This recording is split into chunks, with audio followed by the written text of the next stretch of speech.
അമ്മച്ചി, അയ്യോ എന്റെ അമ്മച്ചി, അയ്യോ.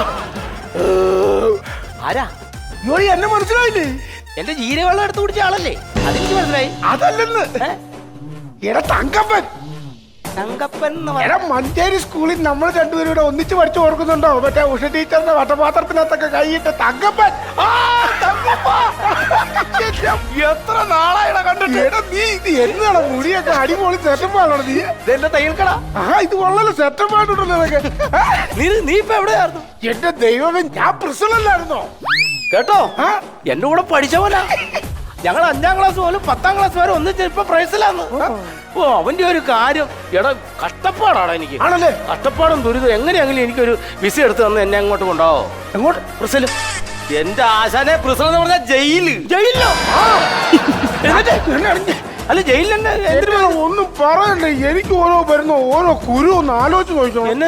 ഞാനൊരു പാളയംകോടന്റെ കൊല മോട്ടിച്ച് അതിന്റെ കേസ് വാദിച്ച വക്കീൽ എന്നാ ചെയ്തെന്നറിയോ? ഈ കേസ് വാദിച്ച് പാളയത്ത് നടന്ന ഒരു കൊലക്കേസിന്റെ 1ാം പ്രതിയാക്കി എന്നെ. അങ്ങനെ ഞാൻ അകത്തായിരുന്നു. ഇപ്പൊ ജാമ്യത്തിൽ ഇറങ്ങിയതല്ലേ.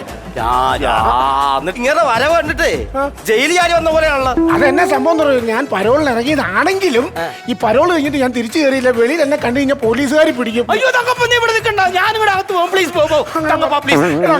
പ്രശ്നമാകും തങ്കപ്പ. ടീച്ചറിന്റെ വട്ടപാത്രത്തിൽ ഒരു വട്ടപാത്രമല്ല, ഒരു പാത്രമല്ല. നിനക്ക് ഞങ്ങളുടെ വീട്ടിൽ നിന്ന് ചാമ്പയ്യൊക്കെ പറിച്ചാൽ നിനക്ക് എന്നെ ഇവിടെ നിർത്താൻ പറ്റുമല്ലോ? പറ്റത്തില്ല. എനിക്കറിയാനാ നീ ഇങ്ങനെയൊക്കെ പറയുമെന്ന് എനിക്കറിയാമായിരുന്നു. നന്ദിയില്ലാത്ത നാറി. എന്നെ നന്ദിയില്ലാതെ മേടിച്ചേ. പണ്ട് നീ ചോര ഒലിപ്പിച്ച് റോട്ടിൽ കിടന്നപ്പോ ഞാൻ മാത്രമല്ല നിന്നെ എടുത്തോണ്ട് പോയി നിനക്ക് ചോര തരാൻ വേണ്ടിട്ട്. അറിയോ? നന്ദി വേണം നിനക്ക്. നന്ദി. നന്ദി.